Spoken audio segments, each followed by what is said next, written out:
Նա 3 երկար տարի լուր դիմացել է նվաստացումներին։ Բայց այդ առավոտ մի անսպասելի էլեկտրոնային նամակ արթնացրեց նրա մեջ մի բան, որն այլս անտեսել չէր կարող։ Սառը հայացքների ներքո նա արեց աներակայելին վայրկյանների ընթացքում փոխեց խաղի կանոնները։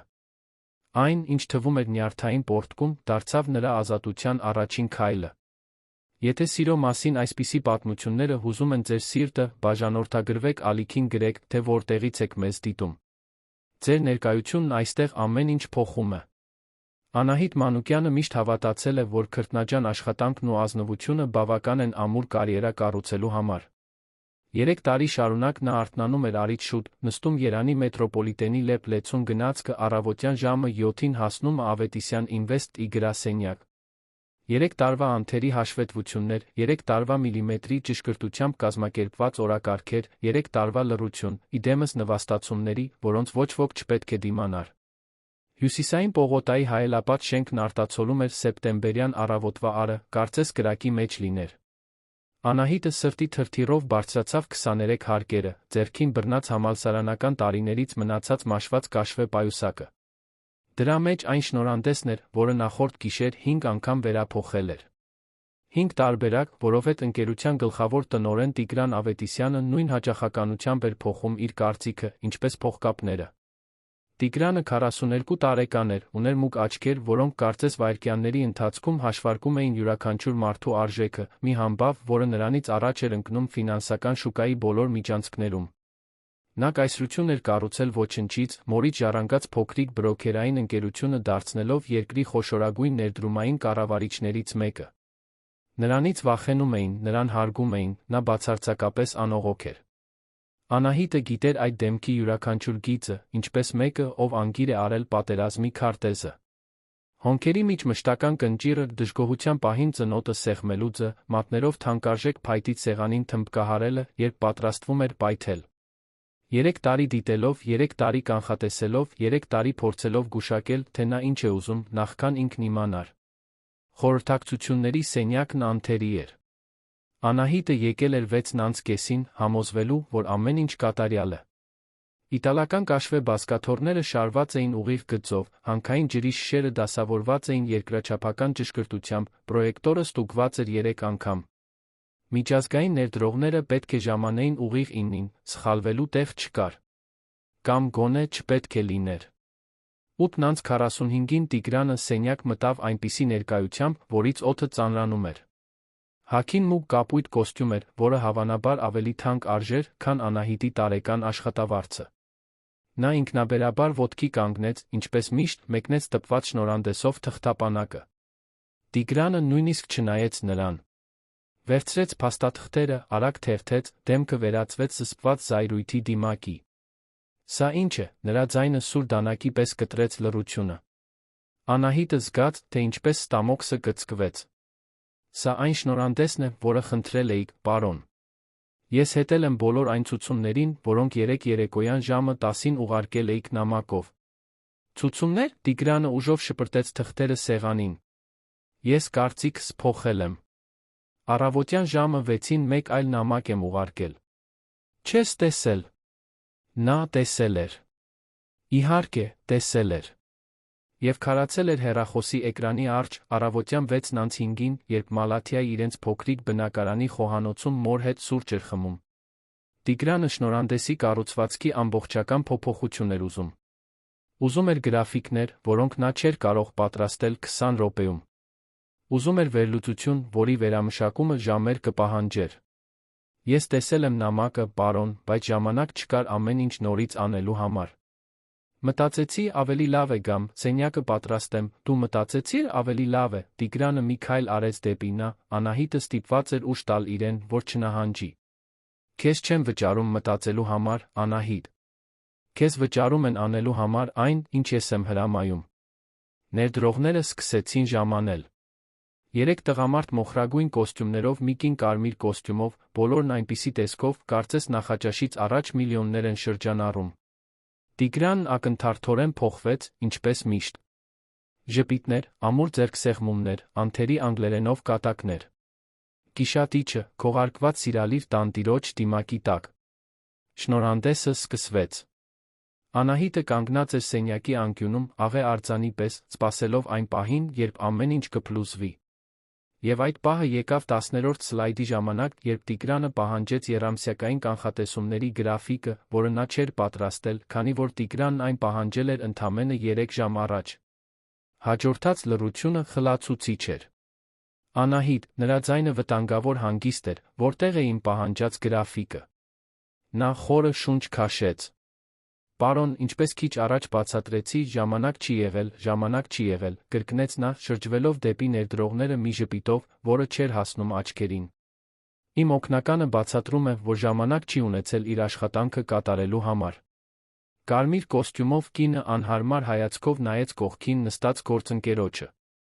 Մյուս երեքը մնացին անշարժ, բայց Անահիտը զգում էր այդ հայացքների ծանրությունը իր վրա։ 24 աչքեր ականատես էին լինում իր հանրային նվաստացմանը։ Գուցե, շարունակեց Տիգրանը, աչքերը նրանից չկտրելով, դու պետք է ավելի շուտ արթնանայիր։ Կամ ավելի քիչ քնեիր։ Կամ պարզապես անեիր այն, ինչ ես հրամայել էի, առանց հարցեր տալու։ Անահիտի ներսում ինչ-որ բան սկսեց ճաքել։ Դա ֆիզիկական զգացողություն էր, կարծես մի թել, որը նրան պահում էր 3 տարի, կտոր լիներ։ Նա մտածեց մոր մասին, ով օրական 16 ժամ աշխատում էր որպես դերձակ, որպեսզի ինքը կարողանա սովորել։ Մտածեց ընդունելության քննությունների համար անքուն գիշերների, խոշոր ընկերությունում առաջին աշխատանքը ստանալու ուրախության, այն հույսի մասին, որ ամեն ինչ արդարացված կլինի։ 3 տարի։ 3 տարի ատամները սեղմած դիմանալով, 3 տարի վիրավորանքներ լսելով, 3 տարի այնպես վերաբերվելով, կարծես անտեսանելի լիներ։ Եվ ահա նա, օտարների առաջ, պատասխանատվություն էր կրում մի սխալի համար, որն իրենը չէր։ Ներողություն, ասաց Անահիտը, զարմանալով սեփական ձայնի հաստատակամությունից։ Նա մոտեցավ կողքի սեղանիկին, որի վրա սուրճով բարակ ճենապակյա բաժակներով սկուտեղ էր դրված։ Ձեռքերը թեթակի դողում էին, երբ վերցրեց մուգ, տաք հեղուկով լի բաժակը։ Իտալական սուրճի բույրը մի պահ, որը հավերժություն թվաց, կախվեց օդում։ Անահիտը շրջվեց դեպի Տիգրան Ավետիսյանը։ Նայեց ուղիղ նրա աչքերին, այն մուգ աչքերին, որոնք միշտ ստիպում էին իրեն փոքր զգալ, 3 տարվա մեջ առաջին անգամ հայացքը չփախցրեց։ Սա առավոտյան ժամը 6-ի նամակի համար է, ասաց նա հանգիստ։ Եվ հետո բաժակի ամբողջ պարունակությունը թափեց մի քանի միլիոն դրամանոց մուգ կապույտ կոստյումի վրա։ Սուրճը հոսեց նրա կրծքին, լեց սպիտակ վերնաշապիկը, կաթեց իտալական մետաքսե փողկապի վրա։ Սենյակում այնպիսի բացարձակ լռություն էր, որ Անահիտը լսում էր սեփական սրտի զարկերը ականջներում։ Ներդրողները քարացել էին, ոմանք բերանները բաց, մյուսները ցնցված արտահայտությամբ։ Տիգրանը չշարժվեց։ Մի անվերջ պահ նա պարզապես կանգնած էր այնտեղ, թանկարժեք կոստյումի վրայից հոսող սուրճով, նայում էր նրան մի արտահայտությամբ, որը Անահիտը չէր կարողանում վերծանել։ Դա զայրույթ չէր, ինչպես նա սպասում էր։ Դա ավելի խորն էր, ավելի բարդ։ Գրեթե հիացմունք, հարգանք։ Ես ազատվում եմ աշխատանքից, շարունակեց Անահիտը, նրա ձայնը սենյակում հնչեց որպես վերջնական վճիռ։ Ես այլս ոչ մի օր չեմ աշխատի մի մարդու համար, ով մարդկանց վերաբերվում է որպես մեկանգամյա օգտագործման իրերի։ 3 տարին չափազանց երկար էր։ Նա դատարկ բաժակը դրեց սեղանին, վերցրեց պայուսակը, քայլեց դեպի դուռը։ Յուրաքանչյուր քայլը կարծես մի տոննա կշռեր, բայց նա գլուխը բարձր էր պահում։ Երբ ձեռքը դիպավ ոսկեգույն բռնակին, Տիգրանի ձայնը կտրեց լռությունը։ Անահիտ։ Նա կանգ առավ, բայց չշրջվեց։ Նայիր ինձ։ Նրա ձայնի տոնի մեջ ինչ-որ բան այլ էր։ Դա հրաման չէր, գրեթե խնդրանք էր։ Հակառակ բոլոր բնազդներին, Անահիտը շրջվեց։ Տիգրան Ավետիսյանը կանգնած էր այնտեղ, որտեղ նա թողել էր, կոստյումը սուրճով լված, բայց դեմքը լիովին փոխվել էր։ Նրա աչքերը խոցում էին նրան մի լարվածությամբ, որը նա երբեք չէր տեսել։ Այնտեղ զայրույթ չկար։ Այնտեղ շատ ավելի վտանգավոր բան կար։ Դու իմն ես, ասաց նա պարզ, կարծես հայտարարում էր տիեզերքի անվիճելի մի փաստ։ Անահիտը զգաց, թե ինչպես սարսուռն անցավ ողնաշարով։ Դա վախ չէր, ոչ։ Դա ավելի պարզունակ, ավելի բնազդային բան էր։ Այն ձը, որով նա դա ասաց, այն բացարձակ վստահությամբ, այն անվան անուղղակի խոստումով, որը նա չէր կարողանում անվանել, ստիպեց նրա ողջ աշխարհը սասանվել։ Նա բացեց դուռը դուրս եկավ առանց որևէ բան ասելու, բայց զգում էր այդ հայացքի ծանրությունը մեջքին, երբ քայլում էր միջանցքով։ Անցնող աշխատակիցները նրան նայում էին չթաքցրած հետաքրքրությամբ։ Լուրն արդեն պետք է անտառային հրդեհի պես տարածված լիներ։ Անահիտը մտավ վերելակ, միայն երբ հայելապատ դռները փակվեցին, նա թույլ տվեց, որ ծնկները թուլանան։ Հենվեց վերելակի սառը պատին, նայելով սեփական արտացոլանքին։ Դեմքը գունատ էր, աչքերը լայն բացված։ Նա հենց նոր սուրճ էր թափել ընկերության գլխավոր տնօրենի վրա ազատվել աշխատանքից միջազգային ներդրողների առաջ։ Նա պետք է սարսափած լիներ։ Պետք է զղջար։ Բայց այն ամենը, ինչ զգում էր, ազատության տարօրինակ զգացումն էր, խառնված մի անհանգստացնող բանի հետ, որը չէր կարողանում բացահայտել։ Այն, թե ինչպես էր նա նայում իրեն։ Այն 3 բառերը, որ նա ասաց. «Դու իմն ես»։ Ինչ էր դա նշանակում։ Վերելակն իջավ 23 հարկերը, յուրաքանչյուր հարկի հետ Անահիտը փորձում էր ընկալել, թե ինչ էր տեղի ունեցել։ Երբ դռները բացվեցին առաջին հարկում, նա մարմարե նախասրահով քայլեց, կարծես տրանսի մեջ լիներ։ Անվտանգության աշխատակիցը, պապի Հակոբը, ով միշտ նրան բարի լույս էր մաղթում, անհանգիստ նայեց, բայց նա պարզապես անորոշ գլխով արեց դուրս եկավ փողոց։ Հյուսիսային պողոտան իր սովորական առավոտյան քաոսի մեջ էր։ Ավտոմեքենաների ազդանշաններ, մարդիկ, որ վազում էին ավտոբուսից չուշանալու համար, փողոցային վաճառողներ, որ գոռում էին իրենց առաջարկները։ Անահիտը կանգնեց մայթին, թույլ տալով, որ իրականությունը կամաց-կամաց ներթափանցի իր մտքերը։ Նա գործազուրկ էր։ Առանց երաշխավորագրերի։ Եվ հենց նոր դարձել էր այն կինը, ով սուրճ էր թափել Տիգրան Ավետիսյանի վրա։ Հաջորդ երկուշաբթի նա կլիներ ֆինանսական շուկայի բոլոր բամբասանքների կենտրոնում։ Հեռախոսը թրթռաց գրպանում։ Մորից հաղորդագրություն էր. Աղջիկս, ոնց անցավ շնորհանդեսը։ Աղոթում եմ քեզ համար։ Անահիտը զգաց, թե ինչպես այրեցին արցունքները, բայց թույլ չտվեց, որ թափվեն։ Նա ճիշտ բան էր արել։ 3 տարվա մեջ առաջին անգամ պաշտպանել էր իր արժանապատվությունը։ Կարոր չէր, թե ինչ գնով։ Թե կարոր էր։ Նա մետրոյով վերադարձավ տուն, սեղմված տասնյակ այլ հոգնած մարմինների միջ։ Բայց միտքը այնտեղ չէր։ Այն խորհրդակցությունների սենյակում էր, վերապրելով սուրճը թափելու պահը, վերապրելով նրա հայացքը, վերապրելով այն 3 բառերը, որոնք կարծես մարգարեության ծանրություն կրեին։ Դու իմն ես։ Հաջորդ օրերին Անահիտը փորձեց նոր առօրյա կառուցել։ Թարմացրեց ինքնակենսագրականը, տասնյակ դիմումներ ուղարկեց, զանգահարեց հին ծանոթներին։ Բայց մի տարօրինակ բան սկսեց տեղի ունենալ։ Յուրաքանչյուր հարցազրույց խոստումնալից էր թվում մինչ այն պահը, երբ նշում էին իր վերջին պաշտոնը։ Հետո, նրբորեն, մթնոլորտը փոխվում էր։ Քաղաքավարի արդարացումներ։ Վերադառնալու դատարկ խոստումներ։ Դռներ, որոնք մեղմորեն փակվում էին նրա դեմքին։ Երրորդ շաբաթը Անահիտը սուրճ էր խմում տան մոտ գտնվող մի սրճարանում, երբ առաջին անգամ տեսավ նրան։ Տիգրան Ավետիսյանը նստած էր հաստատության մյուս կողմի սեղանի մոտ, թերթ կարդալով, կարծես դա աշխարհի ամենաբնական բանը լիներ։ Մալաթիայում։ Գրասենյակից 50 կիլոմետր հեռու։ Այն սրճարանում, որտեղ նա ամեն օր էր լինում։ Նրանց հայացքները մի ակնթարթով հանդիպեցին։ Նա հայացքը չփախցրեց։ Պարզապես թեթակի գլխով արեց, կարծես ողջունում էր, նորից սկսեց կարդալ թերթը։ Անահիտը դողացող ոտքերով դուրս եկավ սրճարանից։ Պատահականություն։ Պետք է պատահականություն լիներ։ Բայց հաջորդ շաբաթ նա նորից տեսավ նրան։ Այս անգամ այն այգում, որտեղ սովորաբար կիրակի օրերին զբոսնում էր։ Նա նստած էր նստարանին, աղավնիներին կերակրում էր, հագին ջինս սովորական վերնաշապիկ, ինչպես սովորական մարդ։ Բայց դրանում ոչ մի սովորական բան չկար։ Եվ հետո սկսեցին գալ նվերները։ Սկզբում ծաղիկներ էին։ Սպիտակ շուշանների հսկայական փունջ, իր սիրելի ծաղիկները, առաքված իր բնակարանի դուռը, առանց ստորագրության բացիկով։ Հետո ներմուծված շոկոլադե կոնֆետների տուփ, նույն ապրանքանիշի, որի մասին ամիսներ առաջ գրասենյակում պատահական խոսակցության ժամանակ նշել էր, որ սիրում է։ Ինչպես էր նա հիշում այդ մանրամասները։ Ամենաանհանգստացնողը եկավ 4-րդ շաբաթը։ Զգեստ։ Ոչ թե սովորական զգեստ։ Դա այն զգեստն էր, որը նա տեսել էր Աբովյան փողոցի խանութի ցուցափեղկին, այն մեկը, որն արժեր իր 3 ամսվա աշխատավարձը, այն մեկը, որը նա լուսանկարել ուղարկել էր իր լավագույն ընկերուհուն Լուսինեին, ասելով, որ մի օր կգնի, երբ փող ունենա։ Անահիտը վերադարձրեց ամեն ինչ։ Յուրաքանչյուր նվեր, յուրաքանչյուր ծաղիկ, յուրաքանչյուր հիշեցում։ Գրում էր կարճ հաստատակամ գրություններ։ Չեմ ընդունում։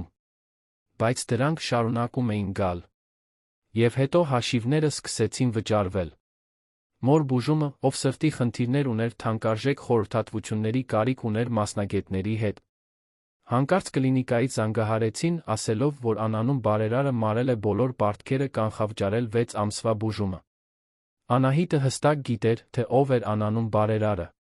Այդ ժամանակ նա ստացավ զանգը։ Համարն անծանոթ էր, բայց նա գիտեր, թե ով է նախքան։ Կպատասխաներ։ Դու չես կարող շարունակել փախչել, Տիգրանի ձայնը մեղմ էր, գրեթե քնքուշ։ Մենք պետք է խոսենք։ Մենք խոսելու ոչինչ չունենք, պատասխանեց Անահիտը, փորձելով ձայնը հաստատուն պահել։ Եվ դու պետք է դադարեցնես այս ամենը։ Դադարեցնես ինձ հետել, դադարեցնես նվերներ ուղարկել, դադարեցնես մորս հաշիվները վճարել։ Ես չեմ կարող դա անել։ Ինչու՞, հարցը դուրս եկավ ավելի շատ հիասթափության ճիչի պես, քան իրական հարցի։ Որովհետև դու իմն ես, կրկնեց նա, շաբաթներ առաջվա նույն բացարձակ վստահությամբ։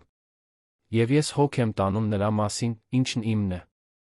Անահիտը անջատեց հեռախոսը դողացող ձեռքերով։ Սա սարսափելի էր դառնում։ Թե՞ ոչ։ Նրա մի մասը, մի փոքրիկ, դավաճանական մասը, այլ բան էր զգում։ Ոչ թե վախ։ Դա ավելի տաք, ավելի վտանգավոր բան էր։ Գործազրկության 6-րդ շաբաթը, երբ խնայողությունները վերջանում էին, ճնշումը մեծանում էր, Անահիտը վերջապես պարզեց, թե ինչու ոչ մի ընկերություն իրեն աշխատանքի չի ընդունում։ Նախկին գործընկերուհին, Անին, զանգահարեց ցածր ձայնով, կարծես մահացու գաղտնիք պատմեր։ Անահիտ, ես չպետք է սա քեզ ասեմ, բայց լուրեր են պտտվում։ Ասում են, որ Տիգրանն ակտիվորեն արգելափակում է աշխատանք գտնելու քո ցանկացած փորձ։ Նա զանգեր է անում, նամակներ ուղարկում, օգտագործում է իր ազդեցությունը։ Անահիտի աշխարհը կանգ առավ։ Նա ինչ է անում։ Ցավում եմ, ընկերուհիս։ Բայց մտածեցի, որ դու պետք է իմանաս։ Անջատելուց հետո Անահիտը ժամերով նստած մնաց բազմոցին, նայելով փոքրիկ բնակարանի առաստաղին։ Զայրույթ, շփոթություն, վախ ինչ-որ այլ բան խառնվել էին իրար մեջ, հուզական փոթորկի պես։ Նա քանդում էր իր կյանքը։ Եվ մի նույն ժամանակ վճարում էր մոր բուժման համար։ Նա հետապնդում էր իրեն, բայց նրա աչքերում միայն մոլուցք չկար։ Դա ավելի խորն էր։ Ավելի իրական։ Ավելի սարսափելի հենց դրա համար։ Անահիտը վերցրեց հեռախոսը, նախքան կհասցներ զղջալ, հաղորդագրություն գրեց նրա համարին։ Մենք պետք է խոսենք։ Անձամբ։ Վաղը ժամը 2-ին։ Կասկադի սրճարանում։ Պատասխանը եկավ վայրկյանների ընթացքում։ Այնտեղ կլինեմ։ Այդ գիշեր Անահիտը հազիվ քնեց։ Շրջվում էր անկողնում, մտածելով, թե ինչ կասի, ինչպես կդիմակայի այն մարդուն, ով իր աշխարհը գլխիվայր շուռ էր տվել։ Մի մասը ուզում էր գոռալ, հայհոյել, պահանջել, որ իրեն հանգիստ թողնի։ Մյուս մասը, այն դավաճանական մասը, որը փորձում էր անտեսել, ուզում էր հասկանալ ինչու։ Ինչու ինքը։ Ինչու հիմա։ Ինչու այդ հանկարծակի մոլուցքը։ Մայրը նկատել էր նրա անհանգստությունը։ Տիկին Կարինեն, իր 62 տարեկանով թուլացած սրտով, դեռ ուներ այն մայրական ինտուիցիան, որը Անահիտին կարդում էր բաց գրքի պես։ Կարտոֆիլով տապակած հավով պարզ ընթրիքի ժամանակ նա բռնել էր դստեր ձեռքը հարցրել, թե արդյոք ամեն ինչ կարգին է։ Անահիտը ստել էր, ասելով, որ դա պարզապես աշխատանք փնտրելու սթրեսն է։ Բայց մոր աչքերը ցույց էին տալիս, որ նա գիտեր, որ ավելին կա։ Ինչպես կարող էր բացատրել։ Ինչպես կարող էր ասել, որ այն մարդը, ով իրեն նվաստացնում էր 3 տարի, հիմա հետապնդում է թանկարժեք նվերներով գաղտնի վճարում իր բուժման համար։ Ինչպես կարող էր խոստովանել, որ ամեն անգամ, երբ տեսնում էր այդ մուգ աչքերը, իր ներսում ինչ-որ բան շարժվում էր այնպես, որ չէր կարողանում վերահսկել։ Երբ արը ծագեց երանի վրա, երկինքը ներկելով նարնջագույն երանգներով, Անահիտն արդեն արթուն էր, նայելով ննջասենյակի պատուհանից։ Նոր օր էր սկսվում։ Եվ նա զգում էր, որ այսօրվա հանդիպումից հետո այլս ոչինչ առաջվանը չի լինի։ Հավանում եք այս պատմությունը։ Ասացեք ինձ, թե ինչ կարծիքի եք այս պատմության մասին, ինչպես եք կարծում, այն կավարտվի։ Կասկադի սրճարանն ավելի քիչ մարդաշատ էր, քան Անահիտն էր սպասում։ Մի քանի զբաղված սեղան, խոսակցությունների ցածր շշուկ, որը խառնվում էր էսպրեսոյի սարքի ձայնին։ Նա 15 րոպե շուտ էր եկել ընտրել ապակե պատուհանի մոտ մի սեղան, որտեղից կարող էր տեսնել բացօթյա տարածքը հյուսիսային պողոտայով քայլող մարդկանց։ Ձեռքերը թեթակի դողում էին, երբ խառնում էր շաքարավազը, որը մտադիր չէր օգտագործել։ Ամբողջ առավոտ փորձել էր իր ելույթը։ Պետք է լիներ հաստատակամ, օբյեկտիվ, ուղիղ։ Պահանջելու էր, որ նա դադարեցնի հետապնդումը, հանի մասնագիտական արգելափակումը, թողնի, որ ինքը խաղաղությամբ վերականգնի իր կյանքը։ Այդքան պարզ։ Բայց ոչինչ պարզ չէր, երբ խոսքը Տիգրան Ավետիսյանի մասին էր։ Նա ժամանեց ուղիղ ժամը 2-ին։ Անահիտը նրան տեսավ նախքան սրճարան մտնելը։ Այն ձև, որով մարդիկ ինքնաբերաբար ճանապարհ էին տալիս նրան, կարծես նրա ներկայությունը տարածք էր պահանջում։ Հագին մուգ ջինս էր, սպիտակ վուշե վերնաշապիկ սովորական բաճկոն, որը հավանաբար արժեր այնքան, որքան ինքը վաստակում էր 6 ամսում։ Բայց ուշադրություն գրավողը թանկարժեք հագուստը չէր։ Դա կեցվածքն էր, այն մարդու բացարձակ վստահությունը, ով կյանքում երբեք ներողություն խնդրելու կարիք չի ունեցել։ Նրա աչքերն անմիջապես գտան իրեն։ Եվ այդ վայրկյանին Անահիտի փորձած ողջ ելույթը գոլորշիացավ։ Տիգրանը չափված քայլերով անցավ սրճարանը, նստեց նրա դիմաց, առանց թույլտվություն հարցնելու։ Մոտիկից նա կարող էր տեսնել նրա աչքերի շուրջ փոքրիկ գնճիռները, անքուն գիշերների կամ մեծ սթրեսի նշան։ Կամ երկուսի։ Դու եկար, ասաց նա, նրա ձայնում ինչ-որ բան կար, որը մոտ էր թեթացման։ Դու ինձ ընտրություն չթողեցիր, պատասխանեց Անահիտը, ստիպելով, որ տոնը հաստատուն լինի։ Պետք է, որ այս ամենը դադարի, Տիգրան։ Այս ամբողջ խելագարությունը։ Նվերները, հայտնվելը, մասնագիտական արգելափակումը։ Սա պետք է վերջանա։ Նա գլուխը թեթակի թեքեց, կարծես իսկապես քննարկում էր նրա խոսքերը։ Իսկ եթե ասեմ, որ չեմ կարող դադարեցնել։ Այդ դեպքում ես կդիմեմ ոստիկանություն։ Սա անուն ունի։ Կոչվում է հետապնդում։ Փոքրիկ, տխուր ժպիտը ծռեց նրա շուրթերը։ Դու կարծում ես, որ դա հետապնդում է, հոգ տանել մեկի մասին։ Ապահովել, որ այդ մարդու մայրը ստանա արժանի բուժումը։ Որ նա կարիքի մեջ չլինի, մինչ աշխատանք է փնտրում։ Ես դրանցից ոչինչ չեմ խնդրել, Անահիտը բարձրացրեց ձայնը, չնկատելով մի քանի հոգի շրջվեցին։ Նա խորը շունչ քաշեց, փորձելով վերականգնել վերահսկողությունը։ Ես քո հոգատարությունը չեմ խնդրել։ Քո փողը չեմ խնդրել։ Եվ հաստատ չեմ խնդրել, որ դու սաբոտաժի ենթարկես իմ կարիերան։ Սաբոտաժ, Տիգրանը առաջ թեքվեց, Անահիտը ստիպված էր պայքարել նահանջելու ցանկության դեմ։ Ես քեզ պաշտպանել եմ, Անահիտ։ Յուրաքանչյուր ընկերություն, որը փորձել է քեզ աշխատանքի ընդունել, կօգտագործեր դուրս կշպրտեր քեզ։ Վայրեր, որտեղ դու կլինեիր պարզապես հերթական թիվ, որտեղ քո տաղանդը կվատնվեր։ Դա քո որոշումը չէ։ Պետք է լիներ։ Խոսքերը դուրս եկան այնպիսի համոզմունքով, որը ստիպեց Անահիտին սարսռալ։ Որովհետև ես գիտեմ, թե դու ինչ արժես։ Տեսել եմ 3 տարի շարունակ։ Յուրաքանչյուր անթերի հաշվետվություն, յուրաքանչյուր խնդիր, որը լուծվել է նախքան ես կնկատեի, որ այն գոյություն ունի, յուրաքանչյուր գիշեր, որ դու մնացել ես մինչ ուշ, որովհետև քեզ համար կարող էր լավ կատարված աշխատանքը։ Դու կարծում ես, ես չեմ նկատել։ Անահիտը թարթեց, շփոթված։ Դու ինձ նվաստացնում էիր։ Ինձ վերաբերվում էիր, կարծես ես ոչինչ լինեի։ Ամեն օր, 3 տարի շարունակ։ Տիգրանն առաջին անգամ հայացքը փախցրեց, Անահիտը տեսավ մի բան, որը երբեք չէր պատկերացնի տեսնել այդ դեմքին։ Ամոթ։ Ես գիտեմ, ասաց նա ցածր։ Եվ ես արդարացումներ չունեմ։ Միայն պատճառներ, բայց պատճառները չեն ջնջում այն, ինչ արել եմ։ Դու հարգանքի էիր արժանի, իսկ ես քեզ հակառակն էի տալիս։ Հաջորդած լռությունը խիտ էր, լարված։ Մատուցողուհին եկավ հարցնելու, թե արդյոք ինչ-որ բան կցանկանան, Տիգրանը 2 սուրճ պատվիրեց առանց շաքարի։ Նա հիշում էր։ Իհարկե, հիշում էր, թե ինչպես էր նա սիրում սուրճը։ Այդ դեպքում ինչո՞ւ, հարցրեց Անահիտը, երբ նրանք նորից մենակ մնացին։ Ինչո՞ւ հիմա։ Ինչո՞ւ հանկարծ, այն խորհրդակցությունից հետո ինձ նվաստացնելուց հետո, դու որոշեցիր, որ ես քո սեփականությունն եմ։ Դա հանկարծակի չէր։ Տիգրանը նորից նայեց նրան, այդ հայացքի լարվածությունը օդը նրանց միջ ավելի տաքացրեց։ Դա աստիճանաբար էր։ 3 տարի կամաց հասկանալով, որ դու տարբեր ես։ Որ ամեն անգամ, երբ դու սենյակ էիր մտնում, օրն ավելի թեթ էր դառնում։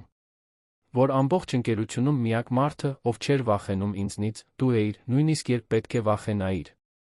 Ես վախենում էի, խոստովանեց Անահիտը ցածր ձայնով։ Վախենում էիր։ Բայց երբեք թույլ չտվեցիր, որ դա քեզ խանգարի ճիշտն անել։ Հիշում ես այն անգամ, երբ դու ուղղեցիր իմ թվերը խորհրդի առաջ։ Բոլորը մտածեցին, որ ես քեզ տեղում կազատեմ։ Բայց ես տպավորված էի։ Դու ընտրեցիր ճշմարտությունը, ինքնապահպանման փոխարեն։ Անահիտը հիշում էր։ Ինչպես կարող էր մոռանալ։ Դա ամենավատ օրերից մեկն էր։ Կամ այդպես էր նա մտածում այն ժամանակ։ Բայց դու դեռ ինձ նվաստացնում էիր, պնդեց նա։ Ամեն օր։ Այնպես որ ներիր, եթե ես չեմ կարողանում հավատալ սրտի այս հանկարծակի փոփոխությանը։ Դա փոփոխություն չէ։ Դա վերջապես խոստովանելն է այն, ինչը ես շղթում էի։ Տիգրանը ձեռքը տարավ մուգ մազերի միջով, խառնելով դրանք այնպես, որ նա ավելի մարդկային թվար, ոչ թե կորպորատիվ մեքենա։ Երբ դու այդ սուրճը թափեցիր ինձ վրա, դուրս եկար սենյակից, ինչ-որ բան կոտրվեց։ Ես հասկացա, որ կորցրել եմ միակ իրական բանը, որ ունեի իմ կյանքում։ Դու ինձ չունեիր։ Երբեք չես ունեցել։ Բայց կարող էի ունենալ, ասաց նա, այդ խոսքերում մի խոցելիություն կար, որը ստիպեց Անահիտի սրտին արագ բաբախել։ Եթե ես լիակատար հիմար չլինեի։ Եթե ես քեզ վերաբերվեի այնպես, ինչպես դու արժանի էիր առաջին իսկ օրվանից։ Անահիտը գլուխը թափահարեց, փորձելով ընկալել այս ամենը։ Մի մասը ուզում էր հավատալ։ Ուզում էր հավատալ, որ այդ փոխակերպումն իրական է, որ այդ անհանգստացնող հետապնդման հետում ինչ-որ անկեղծ բան կա։ Բայց ռացիոնալ մասը, այն մասը, որը գոյատել էր 3 տարվա նվաստացումներից հետո, գոռում էր, որ փախչի։ Ես պետք է առաջ շարժվեմ, Տիգրան։ Պետք է վերականգնեմ իմ կյանքը։ Եվ չեմ կարող դա անել, եթե դու շարունակես միջամտել։ Այդ դեպքում, թույլ տուր օգնեմ։ Նա ձեռքը մեկնեց սեղանի վրայով, կանգ առնելով նրանից սանտիմետրեր հեռու։ Վերադարձիր ընկերություն։ Անահիտը ծիծաղեց, առանց հումորի։ Դու կատակում ես, այնպես չէ՞։ Վերադառնալ այդ դժոխք։ Վերադառնալ ամեն օր նվաստացվելու։ Այդպես չի լինի։ Տարբեր կլինի։ Տիգրանն ավելի առաջ թեքվեց, նրա ձայնը ցածր էր լարված։ 6 ամիս։ Ինձ 6 ամիս տուր։ Եռապատիկ աշխատավարձ, քո սեփական թիմը, իրական նախագծեր, որտեղ դու կարող ես փայլել։ Եվ այո, դու պետք է ինձ ուղեկցես որոշ սոցիալական միջոցառումների։ Ընկերությանը որոշ դեպքերում ուժեղ կանացի ներկայություն է պետք։ Դու ուզում ես, որ ես քո ուղեկցորդը լինեմ, հարցրեց Անահիտը անհավատությամբ։ Ես ուզում եմ, որ դու իմ գործընկերը լինես։ Մասնագիտական, արագ ավելացրեց նա, տեսնելով նրա արտահայտությունը։ Միայն մասնագիտական։ Առանց դրանից դուրս ակնկալիքների։ 6 ամիս, որպեսզի ես ապացուցեմ, որ կարող եմ տարբեր լինել։ Որ կարող եմ քեզ տալ այն հարգանքը, որին դու միշտ արժանի ես եղել։ Անահիտը նայեց իր դիմացի այդ մարդուն։ Նույն մարդուն, ով ստիպում էր իրեն հիասթափությունից լաց լինել գրասենյակի զուգարանում։ Նույն մարդուն, ով հիմա նայում էր իրեն, կարծես ինքն աշխարհի ամենաթանկ բանը լիներ։ Դա խելագարություն էր։ Մաքուր խելագարություն։ Իսկ եթե ես մերժեմ, այդ դեպքում ես կհեռանամ։ Կհանեմ մասնագիտական արգելափակումը, կդադարեցնեմ նվերները, կանհետանամ քո կյանքից։ Բայց նա դադար տվեց, քո մոր բուժումը կշարունակվի վճարվել։ Դա սակարկելի չէ։ Դա որե գործարքի մաս չէ։ Դա պարզապես ճիշտն է։ Արցունքներն այրեցին Անահիտի աչքերը։ Մայրը։ Միշտ վերադառնում էր մորը։ Տիկին Կարինեն, ով ամբողջ կյանքն աշխատել էր իրեն հնարավորություններ տալու համար, ով հիմա թանկարժեք խնամքի կարիք ուներ, որը Անահիտը չէր կարող վճարել։ Սա մանիպուլյացիա է, շշնջաց նա։ Սա անհրաժեշտություն է։ Նրանը քոնը։ Տիգրանը վերջապես դիպավ նրա ձեռքին, միայն մատները թեթակի շոշափելով։ Հպումը էլեկտրական էր։ Ես լավ մարդ չեմ, Անահիտ։ Երբեք չեմ ձացրել, թե այդպիսին եմ։ Բայց ես փորձում եմ ավելի լավը լինել։ Քեզ համար։ Անահիտը հետ քաշեց ձեռքը, զգալով, թե ինչպես է մաշկը ծակծկում այնտեղ, որտեղ նա դիպել էր։ Միտքը պտտվում էր, կշռադատելով տարբերակները, հաշվարկելով ռիսկերը։ 6 ամիս։ Եռապատիկ աշխատավարձ։ Կարող էր վճարել բոլոր պարտքերը, ապահովել մոր բուժումը տարիներով, վերականգնել իր խնայողությունները։ Եվ դրանից հետո ազատ կլիներ։ Կարող էր հեռանալ իրական երաշխավորագրերով, կարո նախագծերում փորձով, մի ինքնակենսագրականով, որը ոչ մի ընկերություն չէր անտեսի։ Բայց ինչ գնով։ Ինչպիսի։ Հուզական գին կվճարեր նա այդ մարդու կողքին աշխատելու համար, զգալով այդ մշտական լարվածությունը, այդ վտանգավոր ձգողականությունը, որը նա հուսահատորեն փորձում է ժխտել։ Ես պետք է մտածեմ, ասաց նա վերջապես։ Որքան ժամանակ է քեզ պետք։ Մի քանի օր։ Մի շաբաթ։ Տիգրանը դանդաղ գլխով արեց։ Մի շաբաթ։ Բայց Անահիտ, նա հայացքով պահեց նրան, ազնիվ եղիր ինքդ քեզ հետ։ Սա միայն փողի կամ քո մոր մասին չէ։ Սա մեր մասին է։ Նրա մասին, ինչ կարող էր լինել մեր միջ, եթե դու թույլ տայիր։ Մենք գոյություն չունի, Անահիտը կտրուկ ոտքի կանգնեց, վերցնելով պայուսակը։ Եվ գուցե երբեք չլինի։ Նա դուրս եկավ նախքան Տիգրանը կհասցներ պատասխանել, նախքան կտեսներ նրա արտահայտությունը, նախքան կփոխեր իր կարծիքը։ Արագ քայլեց հյուսիսային պողոտայով, առանց որոշակի ուղղության, պարզապես պետք էր հեռանալ այդ սրճարանից, այդ մարդուց, այդ անհնարին որոշումից։ Հաջորդ օրերին Անահիտն ապրում էր մշտական անհանգստության մեջ։ Խոսեց Լուսինեի համալսարանական տարիներից իր լավագույն ընկերուհու հետ, ով համբերատար լսեց նրան հետո ասած միակ խելամիտ բանը։ Ինչ որոշում էլ կայացնես, համոզվիր, որ դա քո որոշումն է։ Թույլ մի տուր, որ ոչ նա, ոչ էլ հանգամանքները ընտրեն քո փոխարեն։ Խոսեց մոր հետ, առանց բոլոր մանրամասները բացահայտելու։ Տիկին Կարինեն պարզապես բռնեց նրա ձեռքերը ասաց. Աղջիկս, ես վստահում եմ քեզ։ Միշտ վստահել եմ։ Դու բարի սիրտ խելացի գլուխ ունես։ Օգտագործիր երկուսն էլ։ Անահիտը գիշերներն անցկացնում էր արթուն, կշռադատելով կողմ դեմ կողմերը։ Բանականությունը ասում էր մերժել, այլ ճանապարհ գտնել, նորից չդնել իրեն այդ խոցելի դիրքում։ Բայց սիրտը, այդ դավաճանական օրգանը, այլ բաներ էր շշնջում։ Շշնջում էր նրա հայացքի մասին, երբ նա ասաց, որ ինքը հարգանքի է արժանի։ Նրա մատների նուրբ հպման մասին։ Այն հնարավորության մասին, որ գուցե, միայն գուցե, մարդիկ կարող են փոխվել։ 7-րդ օրվա առավոտյան Անահիտն արթնացավ կայացրած որոշմամբ։ Չգիտեր, դա ճիշտ որոշումն էր, թե ոչ, բայց դա իրենն էր։ Վերցրեց հեռախոսը, գրեց մեկ բառ. Համաձայն եմ։ Պատասխանը եկավ րոպեների ընթացքում։ Երկուշաբթի 9-ին։ Գլխավոր խորհրդակցությունների սենյակ։ Եվ Անահիտ, շնորհակալ եմ։ Այդ կիրակի նա զգուշությամբ ընտրեց հագուստը։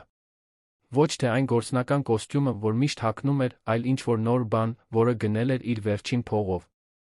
Մուգ կապույտ գործնական զգեստ, էլեգանտ, բայց ոչ սադրիչ, պրոֆեսիոնալ, բայց վստահ։ Նա վերադառնալու էր, բայց վերադառնալու էր իր սեփական պայմաններով։ Գիշերը երկար էր։ Անահիտը հազիվ քնեց, պատկերացնելով, թե ինչպես է նորից մտնելու այդ գրասենյակ։ Ինչպես են մարդիկ նայելու իրեն։ Ինչ կասեն։ Արդյոք Տիգրանը կպահի իր խոսքը, իրեն հարգանքով վերաբերվելու։ Երբ զարթուցիչը զնգաց առավոտյան 6-ին, նա վճռականությամբ վեր կացավ։ Երկար լոգանք ընդունեց, խնամքով նուրբ դիմահարդարում արեց, մազերը հավաքեց էլեգանտ կոկոնի մեջ։ Նայեց հայելու մեջ տեսավ իրեն նայող ուժեղ կնոջ։ Մի կնոջ, ով գոյատել էր։ Մի կնոջ, ով ընտրել էր պայքարել։ Տիկին Կարինեն գրկեց նրան դռան մոտ, դստեր դեմքը բռնելով ձեռքերի մեջ։ Դու ավելի ուժեղ ես, քան կարծում ես, իմ աղջիկ։ Թույլ մի տուր, որ որը մեկը ստիպի քեզ մոռանալ դա։ Մետրոյով ճանապարհորդությունը ծանոթ էր, բայց տարբեր։ Անահիտն այլս չէր փախչում։ Նա վերադառնում էր սեփական ընտրությամբ։ Հյուսիսային պողոտայի հայելապատ շենքը փայլում էր սեպտեմբերյան արի տակ, այս անգամ, երբ Անահիտն անցավ պտտվող դռներով, գլուխը բարձր էր։ Նախասրահը պայթեց շշուկներից։ Նա զգում էր հայացքները մեջքին, երբ քայլում էր դեպի վերելակ։ Անին, նախկին գործընկերուհին, նայեց նրան զարմանքի հիացմունքի խառնուրդով։ Մյուսները հայացքները փախցնում էին, անհարմար զգալով։ Բայց Անահիտին դա չէր հետաքրքրում։ Նա իր ընտրությունն էր կատարել։ Երբ վերելակի դռները բացվեցին 23-րդ հարկում, Տիգրանը սպասում էր։ Ոչ թե իր սենյակում, ոչ թե հսկայական սեղանի հետում նստած։ Նա այնտեղ էր, միջանցքում, կարծես հատուկ իրեն էր սպասում։ Դու եկար, ասաց նա, նրա ձայնում անկեղծ թեթացում կար։ Ես միշտ պահում եմ իմ խոսքը, պատասխանեց Անահիտը հաստատուն։ Նա ժպտաց, փոքր, բայց իրական ժպիտով։ Ես գիտեմ։ Դա այն բաներից մեկն է, որ միշտ հիացել եմ քո մեջ։ Նրանք միասին քայլեցին միջանցքով, Անահիտը նկատեց, որ այս անգամ այլ էր։ Նա արջից չէր գնում, իրեն հետում թողնելով։ Քայլում էր իր կողքին, նույն տեմպով, որպես հավասարներ։ Նրանց կողքով անցնող աշխատակիցները ցնցված էին թվում տեսարանից։ Ոմանք ողջունում էին Տիգրանին, հետո նայում Անահիտին չթաքցրած հետաքրքրությամբ։ Նա գրեթե լսում էր նրանց մտքերը, այն ենթադրությունները, որոնք արդեն պետք է պտտվեին գրասենյակում։ Բայց դա կարևոր չէր։ Նա այնտեղ չէր ուրիշներին հաճոյանալու համար։ Նա այնտեղ էր գիտակցված ընտրությամբ, հստակ մասնագիտական պայմանագրով ինքն իրեն ապացուցելու հնարավորությամբ, որ կարող է նավարկել նույնիսկ ամենախռովահույս ջրերում։ Միջանցքն ավելի երկար էր թվում, քան Անահիտը հիշում էր։ Կամ գուցե պարզապես անհանգստությունն էր յուրաքանչյուր քայլն ավելի ծանր դարձնում։ Նա նկատեց մանրամասներ, որոնք նախկինում աննկատ էին մնում։ Պատերին կախված աբստրակտ նկարները, անթերի մոխրագույն գորգը, կարմրափայտի դռները, որոնք տանում էին տարբեր բաժիններ։ Ամեն ինչ թանկարժեք էր, ամեն ինչ պլանավորված, ամեն ինչ արտացոլում էր այն կայսրությունը, որը Տիգրանը կառուցել էր։ Գլխավոր խորհրդակցությունների սենյակը փոխակերպվել էր։ Այլս այն սառը, անդեմ սենյակը չէր, որտեղ իրեն նվաստացրել էին։ Աթոռները վերադասավորվել էին, կողքի սեղանին նոր համակարգիչ կար, իսկ գլխավոր սեղանին թղթապանակ ոսկեգույն տառերով փորագրված իր անունով։ Անահիտը մատները սահեցրեց փորագրված տառերի վրայով։ Անահիտ Մանուկյան։ Իր անունը այնտեղ ճանաչված, գնահատված։ Անահիտը բացեց թղթապանակը, գտավ իր նոր պայմանագիրը։ Եռապատիկ աշխատավարձ, ինչպես խոստացել էր։ Ռազմավարական նախագծերի ղեկավարի պաշտոն։ 5 հոգուց բաղկացած իր սեփական թիմը։ Շահույթից մասնաբաժին։ Եվ մի հատուկ կետ, որը երաշխավորում էր հարգանք մասնագիտական վերաբերմունք, խախտման դեպքում խիստ տուգանքներով։ Նա ուշադրությամբ կարդաց յուրաքանչյուր տող, փնտրելով թակարդներ, մանր տառեր, որոնք կարող էին թաքցնել երկրորդական մտադրություններ։ Բայց ամեն ինչ հենց այնպես էր, ինչպես նա խոստացել էր։ Յուրաքանչյուր արտոնություն, յուրաքանչյուր պաշտպանություն, յուրաքանչյուր երաշխիք այնտեղ էր, հստակ ուղիղ լեզվով։ Կար նա մի կետ սոցիալական միջոցառումների մասին։ Նա Տիգրանին կուղեկցեր ամսական առավելագույնը 2 միջոցառման, միշտ առնվազն 1 շաբաթ առաջ նախազգուշացմամբ, իրավունք կունենար մերժելու, եթե անձնական օրակարգի հետ հակասություն լիներ։ Նույնիսկ դրա մասին էր նա մտածել, տալով նրան վերահսկողություն սեփական կյանքի նկատմամբ։ Անահիտը կոկորդում հանգույց զգաց։ Դա ավելին էր, քան սպասում էր։ Ավելին էր, քան կարծում էր, որ արժանի է այն ամենից հետո, ինչ տեղի էր ունեցել։ Նա նայեց Տիգրանին, ով ուշադրությամբ հետում էր իր արձագանքին, բայց առանց ճնշման։ Նա չէր փորձում իրեն որևէ բանում համոզել։ Պարզապես սպասում էր, տալով իրեն անհրաժեշտ ժամանակը մտածելու, որոշելու համար։ Նա նայեց Տիգրանին, ով ուշադրությամբ հետում էր իր արձագանքին։ Սա իրական է, հարցրեց նա, ձայնը մի փոքր դավաճանում էր այն հուզմունքը, որը փորձում էր թաքցնել։ Յուրաքանչյուր բառ,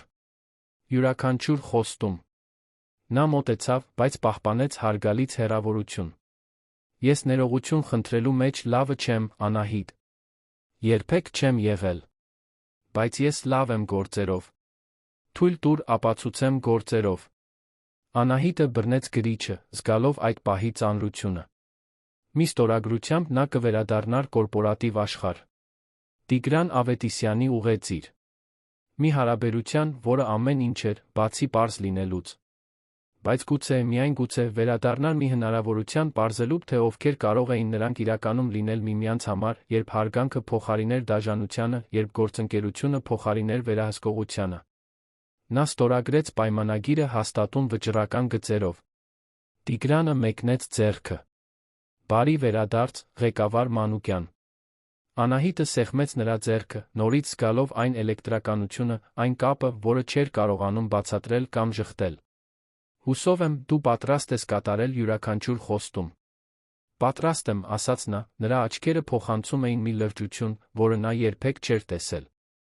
Որովհետև դու արժանի ես։ Միշտ արժանի ես եղել։ Ձեռքսեղմումը տեց անհրաժեշտից 1 վայրկյան ավել։ Նրանցից ոչ մեկը կարծես չէր ուզում առաջինը բաց թողնել։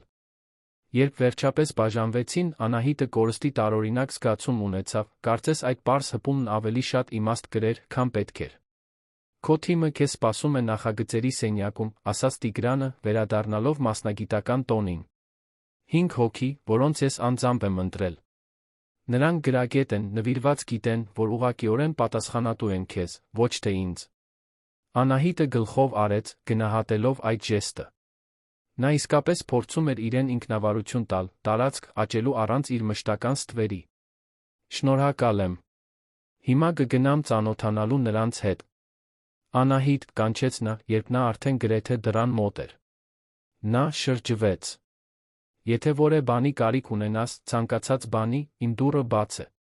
Բայց նա նշանակալից դադար տվեց, ես գիտեմ, որ դու լիովին ունակ ես ամեն ինչ ինքնուրույն լուծելու։ Սա նորություն էր։ Վստահություն։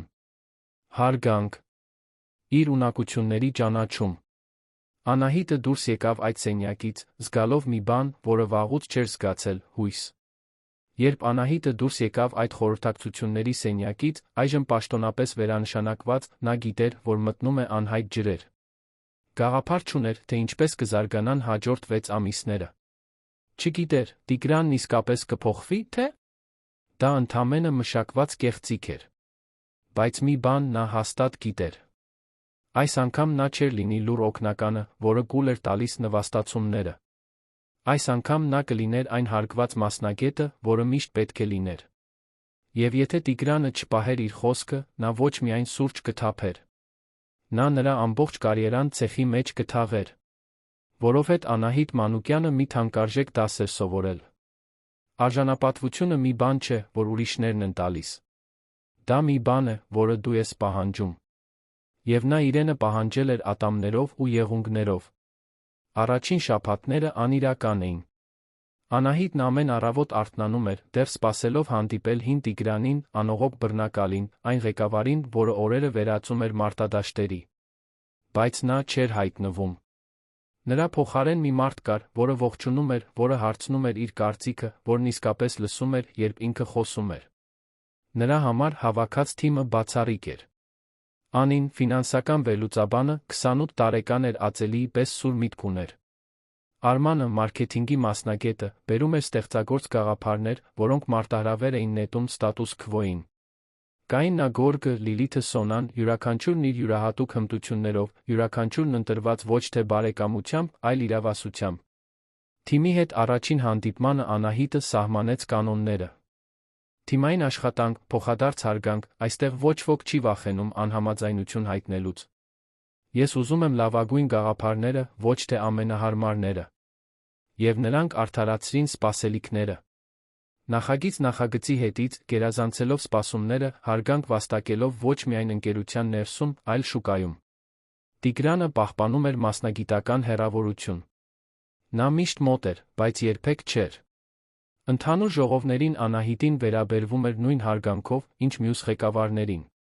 Գուցե նույնիսկ մի փոքր ավելի զգուշությամբ, կարծես անընդհատ ապացուցում էր, որ փոխվել է։ Բայց հայացքները շարունակվում էին։ Այն հայացքները, որոնք հատում էին խորհրդակցությունների սենյակները, որոնք օդն ավելի խիտ էին դարձնում, որոնք Անահիտին հիշեցնում էին, որ նրանց միջ չլուծված ինչ-որ բան կա։ Մի բան, որը դուրս էր կորպորատիվ հիերարխիաներից ստորագրված պայմանագրերից։ Առաջին սոցիալական միջոցառումը տեղի ունեցավ երրորդ շաբաթը։ Ընթրիք պոտենցիալ ներդրողների հետ կենտրոնի էլեգանտ ռեստորանում։ Անահիտն ընտրեց պարզ, բայց էլեգանտ զգեստ, բավականաչափ զուսպ, մասնագիտական լինելու համար, բավականաչափ նրբագեղ միջավայրից չտարբերվելու համար։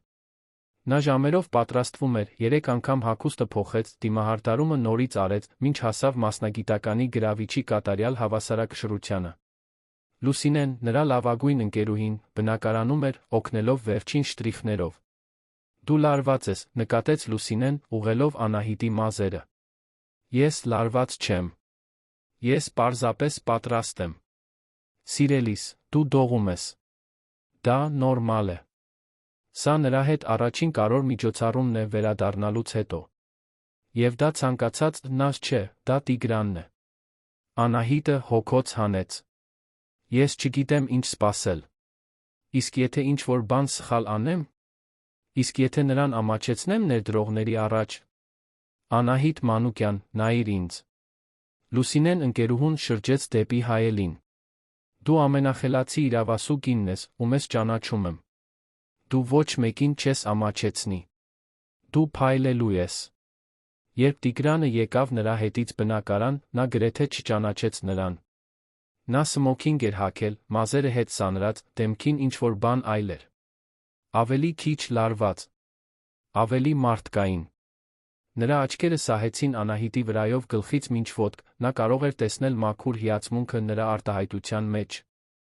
Դու հիասքանչ ես, ասաց նա, դա շողոքորթություն չէր։ Դա անկեղծ դիտարկում էր, լի ինչ-որ ավելի խորը բանով, որը նա չփորձեց թաքցնել։ Շնորհակալ եմ։ Դու նույնպես լավ տեսք ունես, պատասխանեց Անահիտը, զգալով, թե ինչպես են այտերը թեթակի կարմրում նրա լարված հայացքի տակ։ Մեքենան, որը նա վարում էր, զուսպ էր իր չափանիշներով։ Ոչ թե ցուցադրական լիմուզինը, այլ էլեգանտ հարմարավետ սեդան։ Ճանապարհին նա բացատրեց, թե ովքեր են ներկա լինելու, ինչ թեմաներ հավանաբար կքննարկվեն, խորհուրդներ տվեց յուրաքանչյուր ներդրողի պրոֆիլի մասին։ Բայց Անահիտը նկատեց, որ նա ավելի լարված է, քան խոստովանում էր։ Մատները թեթակի թմբկահարում էին ղեկին, նա 3 անգամ ստուգեց ժամացույցը 15 րոպեում։ Դու լավ ես, հարցրեց նա։ Տիգրանը ժպտաց, փոքր, բայց անկեղծ ժպիտով։ Լարված եմ։ Չեմ ուզում, որ այսօր ինչ-որ բան սխալ գնա։ Ուզում եմ, որ դու փայլես, որ նրանք տեսնեն այն, ինչ ես եմ տեսնում, երբ նայում եմ քեզ։ Անահիտի սիրտը բաբախեց։ Նա իր համար չէր լարված։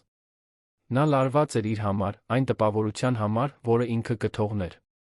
Դու պարտավոր չես համաձայնել այն ամենի հետ, ինչ ես ասում եմ, ավելացրեց նա։ Ի դեպ, եթե համաձայն չլինես, ազատ արտահայտվիր։ Քո տեսակետը արժեքավոր է։ Քո ձայնը կարևոր է։ Անահիտը զարմացած նայեց նրան։ Հին Տիգրանը կպահանջեր, որ նա լուռ մնա, լինելով պարզապես դեկորատիվ ներկայություն։ Այս Տիգրանը խնդրում էր իր ակտիվ մասնակցությունը, գնահատում էր իր կարծիքը, վերաբերվում էր իրեն որպես հավասարի։ Ընթրիքը բացահայտող էր։ Սեղանն անթերի սպասքավորված էր, արծաթե սպասքով բյուրեղյա բաժակներով, որոնք արտացոլում էին մոմերի մեղմ լույսը։ 5 ներդրող էր ներկա, յուրաքանչյուրը ներկայացնում էր միլիոնավոր դրամների ֆոնդեր էլ ավելի մեծ ակնկալիքներ։ Անահիտը ոչ միայն մասնակցեց խոսակցություններին, այլ ղեկավարեց դրանցից մի քանիսը։ Երբ պարոն Իվանովը 50 անց մի ռուս մշտապես թերահավատ արտահայտությամբ կասկածի տակ դրեց եվրոպական շուկա ընդլայնվելու ռազմավարությունը, Անահիտը զգաց, թե ինչպես բոլոր հայացքներն ուղղվեցին դեպի Տիգրանը, սպասելով, որ նա պաշտպանի իր դիրքորոշումը։ Բայց խոսեց Անահիտը. Պարոն Իվանով, ես հասկանում եմ ձեր մտահոգությունը։ Եվրոպական ընդլայնումը առաջին հայացքից չափազանց ագրեսիվ է թվում։ Բայց թույլ տվեք ձեզ ցույց տալ որոշ տվյալներ, որոնք գուցե փոխեն ձեր տեսակետը։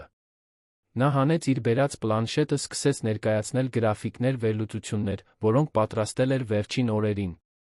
15 րոպեի ընթացքում Անահիտը մանրամասնեց շուկայի կանխատեսումները, ռիսկերի վերլուծությունները, իրագործելիության ուսումնասիրությունները, կորուստների մեղմացման ռազմավարությունները։ Նա խոսում էր վստահությամբ, գիտելիքով, այն մարդու հեղինակությամբ, ով իսկապես հասկանում էր թեման։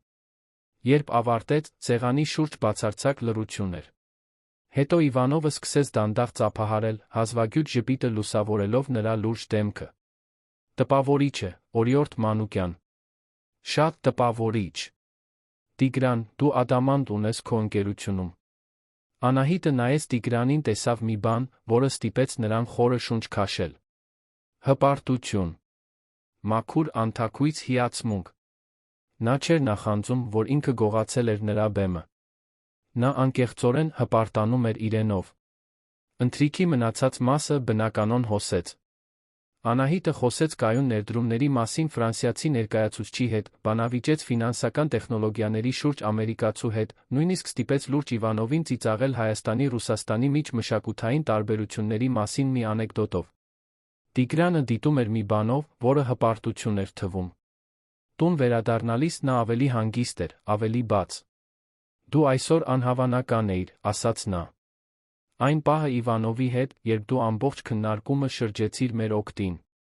Դա փայլուն էր։ Ես պարզապես իմ աշխատանքն էի անում, պատասխանեց Անահիտը, բայց չկարողացավ թաքցնել ժպիտը։ Ոչ։ Դու դրանից ավելին արեցիր։ Դու ցույց տվեցիր, թե ինչու է քեզ վերադարձնելը վերջին տարիներին իմ կայացրած լավագույն որոշումը։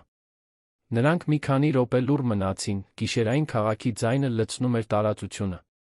Երբ Տիգրանը կանգնեց նրա շենքի դիմաց, Անահիտը տատանվեց դուրս գալուց առաջ։ Կարող եմ մի բան հարցնել, ասաց նա։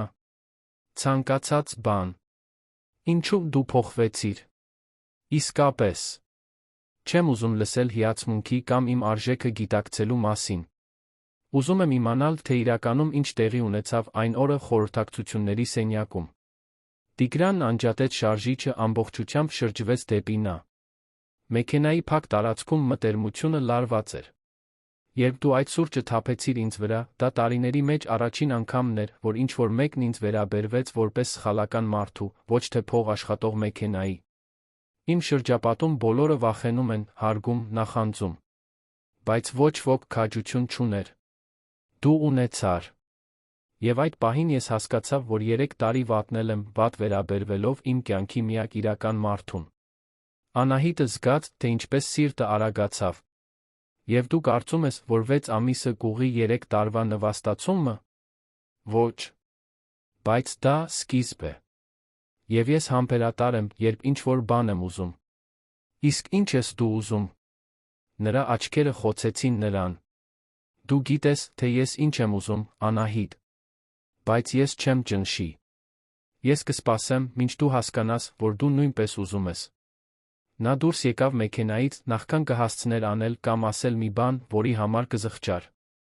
Բայց մինչ բարձրանում էր իր բնակարան, չէր կարողանում դադարել մտածել նրա խոսքերի, նրա հայացքի, այն զգացողության մասին, որ գուցե, միայն գուցե, նա ճիշտ էր։ Երկրորդ կարևոր միջոցառումը տեղի ունեցավ 1 ամիս անց։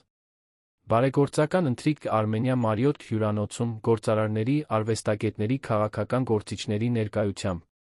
Անահիտը հագել էր այն զգեստը, որը Տիգրանն ուղարկել էր ամիսներ առաջ, այն մեկը Աբովյան փողոցի ցուցափեղկից։ Նա այն ժամանակ վերադարձրել էր, բայց նա նորից էր ուղարկել մի գրությամբ. Սա նվեր չէ։ Սա ներդրում է։ Դու ներկայացնում ես ընկերությունը արժանի ես այնպիսի տեսք ունենալ, ինչպիսին կաս բացառիկ։ Այդ անգամ նա ընդունեց։ Երբ հասավ միջոցառմանը, բոլոր գլուխները շրջվեցին։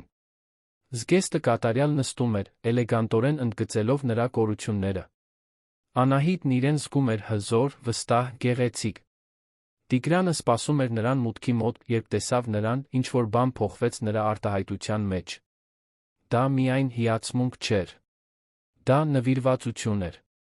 Դու շունչս կտրեցիր, ասաց նա ցածր, առաջարկելով իր թ. Գիշերը կախարդական էր։ Նրանք խոսեցին, ծիծաղեցին, պարեցին։ Եվ առաջին անգամ Անահիտը թույլ տվեց իրեն լիովին հանգստանալ նրա ներկայությամբ։ Լարվածություն չկար, ուժային խաղեր չկային։ Կային պարզապես 2 մեծահասակ, որոնք հաճելի երեկո էին անցկացնում։ Դանդաղ վալսի ժամանակ էր, որ Տիգրանը սկսեց խոսել իր անցյալի մասին։ Երաժշտությունը պատել էր սրահը, նրանք պարում էին բնական համաչափությամբ, կարծես 1000 անգամ դա արել լինեին։ Դու գիտես, թե որտեղից եմ ես, հարցրեց նա մեղմորեն։ Գիտեմ, որ ամեն ինչ ինքնուրույն ես կառուցել։ Որ ինքնուրույն հաջողության հասած մարդ ես, ինչպես ասում են։ Դա քաղաքավարից է ասելու, որ ես ոչնչից եմ եկել։ Նա նրբորեն պտտեց նրան։ Ես ծնվել եմ Բանգլադեշում, Երանի ամենամեծ ծայրամասային թաղամասերից մեկում։ Մայրս հավաքարար էր, աշխատում էր 3 տարբեր տներում, որպեսզի ինձ միայնակ մեծացնի։ Հայրս լքել էր մեզ, երբ ես 5 տարեկան էի։ Այլս չվերադարձավ։ Անահիտը նոր աչքերով նայեց նրան։ Հանկարծ իր դիմացի մարդը շատ ավելի բարդ էր, քան այն անողոք գործադիր տնօրենը, որին ճանաչում էր։ Ես մոտ 10 տարեկան էի, երբ խոստացա մորս, որ մի օր նրան այնտեղից կհանեմ։ Որ մի օր նա այլս ոչ մեկի տունը մաքրելու կարիք չի ունենա։ Խելագարի պես սովորում էի, կրթաթոշակ ստացա մասնավոր դպրոցի, հետո համալսարանի համար։ Յուրաքանչյուր քայլը պայքար էր։ Եվ դու հասար դրան։ Մայրդ պետք է շատ հպարտ լինի։ Հպարտ է։ Նա հիմա հարմարավետ տանն է ապրում, փողի մասին անհանգստանալու կարիք չունի։ Բայց նա դադար տվեց, նրա աչքերը մթագնեցին ինչ-որ հին ցավից, այստեղ հասնելու ճանապարհը ինձնից շատ բան խլեց։ Ինձ դարձրեց մեկը, ում ես երբեմն այնքան էլ չեմ սիրում։ Ինչ է պատահել։ Տիգրանը տատանվեց, կարծես որոշում էր, թե որքան բացահայտի։ Վերջապես, նա շարունակեց.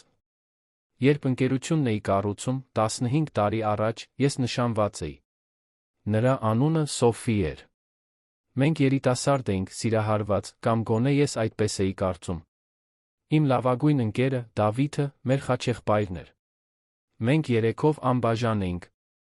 Անահիտը կարող էր կռահել, թե սա ուր է տանում, բայց թողեց, որ նա պատմի իր տեմպով։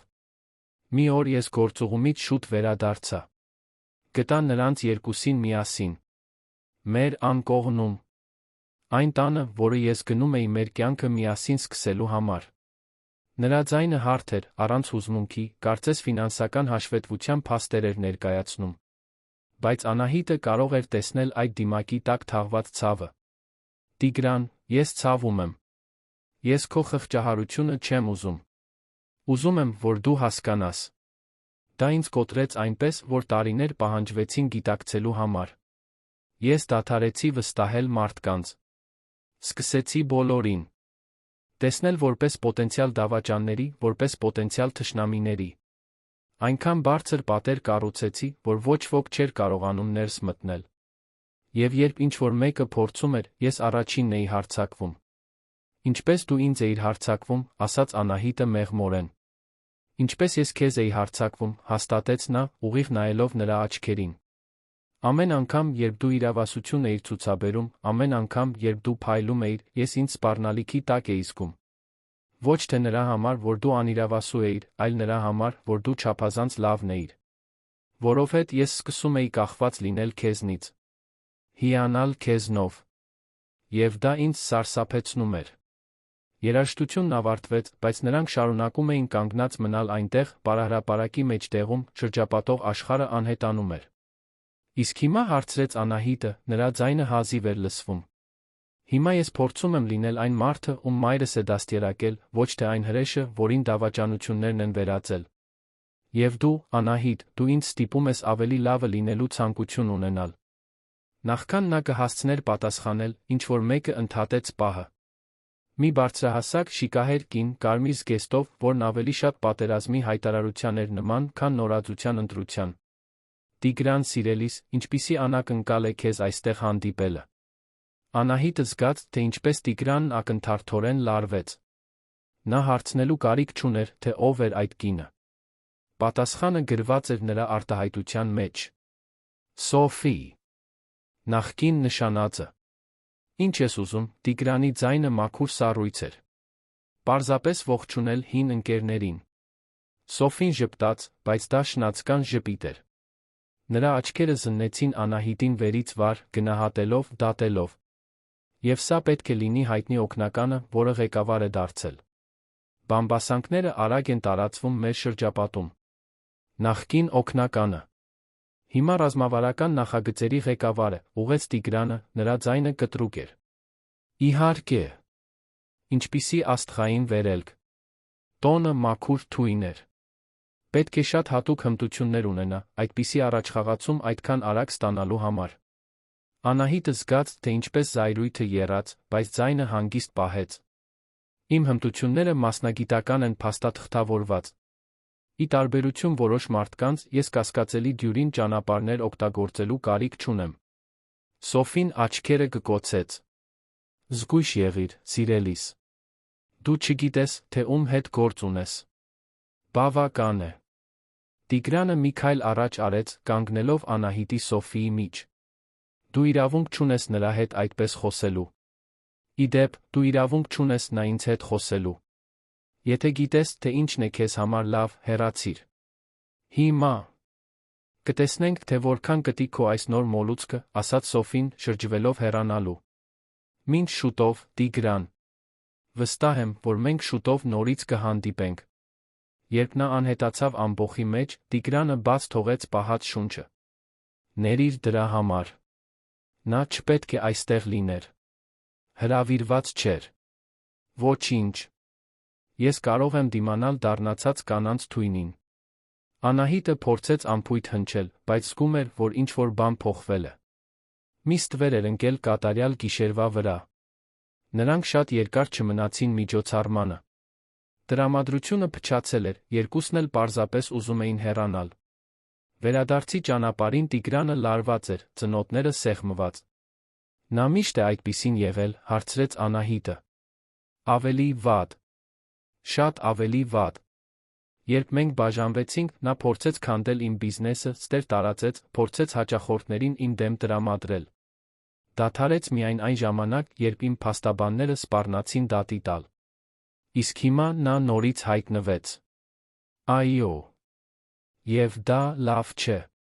Տիգրանը անկեղծ անհանգստությամբ նայեց Անահիտին։ Նա վտանգավոր է, Անահիտ։ Երբ ինչ-որ բան է ուզում, հետանքների մասին չի մտածում։ Եվ այնպես, ինչպես նա քեզ նայեց այսօր, նա քեզ սպառնալիք տեսավ։ Ես կարող եմ ինձ պաշտպանել։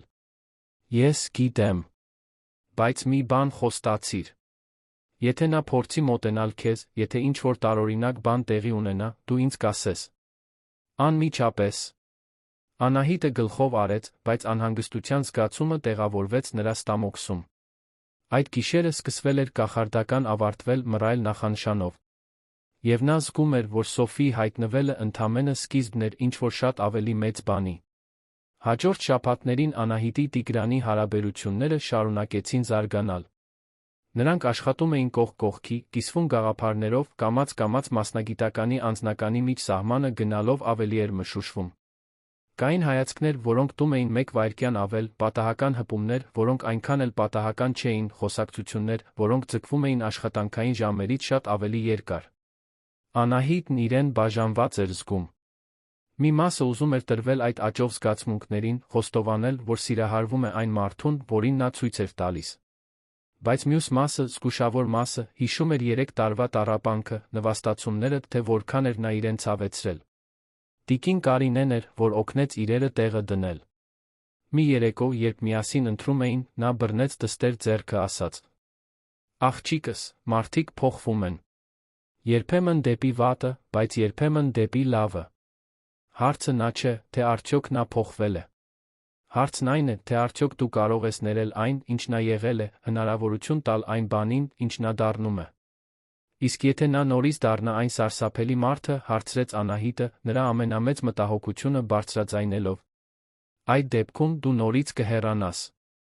Բայց այս անգամ դու կհեռանաս, իմանալով, որ փորձել ես։ Որ հնարավորություն ես տվել սիրուն։ Որովհետև հենց դա է տեղի ունենում, այնպես չէ։ Դու սիրահարվում ես նրան։ Անահիտը չպատասխանեց, բայց կարիք էլ չկար։ Արցունքները, որոնք լուր հոսում էին նրա դեմքով, ամեն ինչ ասացին։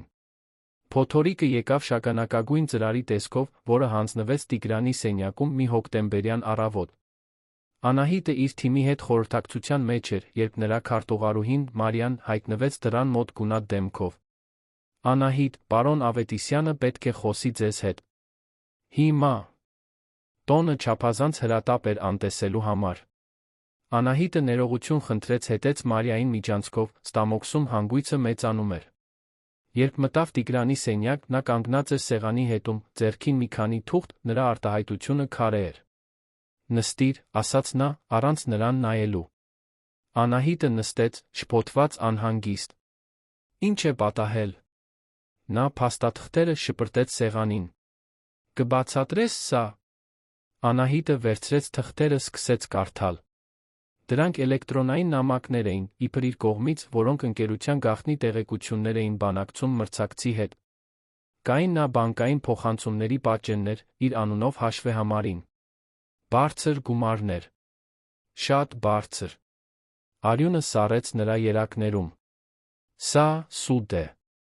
Տիգրան, ես երբեք նման բան չէի անի։ Այդ դեպքում ինչպես ես բացատրում այս ապացույցները։ Նամակները դուրս են եկել քո համակարգչից։ Փոխանցումները կատարվել են քո հաշվին։ Ես չգիտեմ։ Բայց դա ես չեմ եղել։ Դու պետք է հավատաս ինձ։ Անահիտը ոտքի կանգնեց, հուսահատված։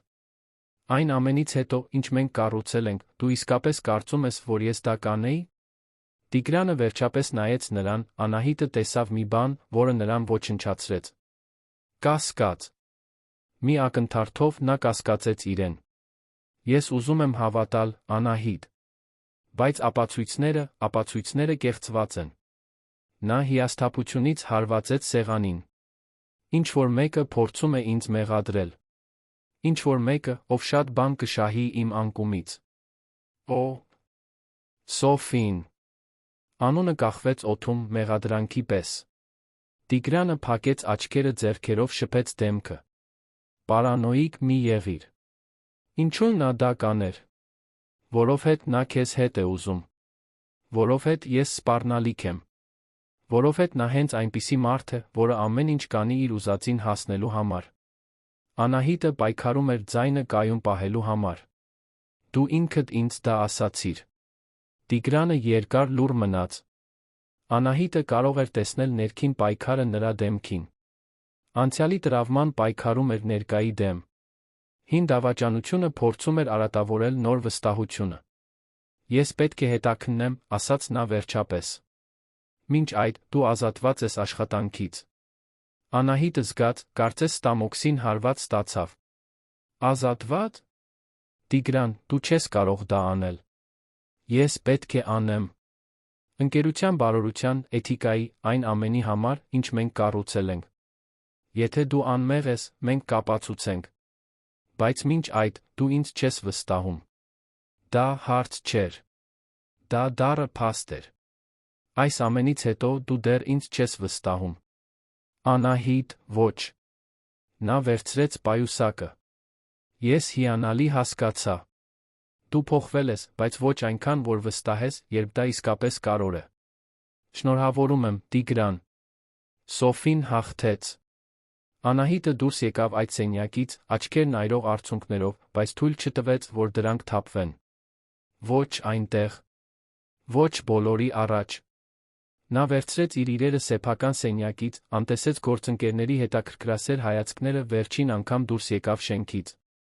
Լուսինեն նրան գտավ 2 ժամ անց, Մալաթիայի փոքրիկ բնակարանում էժան գինի խմելիս, պատուհանից նայելով առանց որևէ բան տեսնելու։ Ես քեզ զգուշացրել էի, ասաց Անահիտը, նախքան Լուսինեն կհասցներ խոսել։ Դու ինձ զգուշացրել էիր, որ նա նորից ինձ ցավեցնելու է։ Ես պարզապես չէի մտածում, որ այսպես կլինի։ Չէի մտածում, որ այդքան կցավի։ Ինչ ես անելու։ Ես կապացուցեմ իմ անմեղությունը։ Միայնակ, քանի որ նա ինձ չի հավատում։ Եվ հենց դա էլ նա արեց։ Անահիտը վարձեց թվային անվտանգության մասնագետի, իր ունեցած փոքր գումարով։ Նա վերլուծեց նրա համակարգիչը, նրա նամակները, նրա բանկային հաշիվները։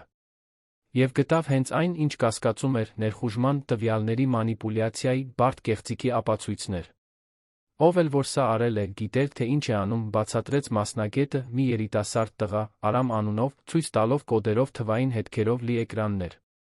Բայց նրանք հետքեր են թողել։ Միշտ թողնում են։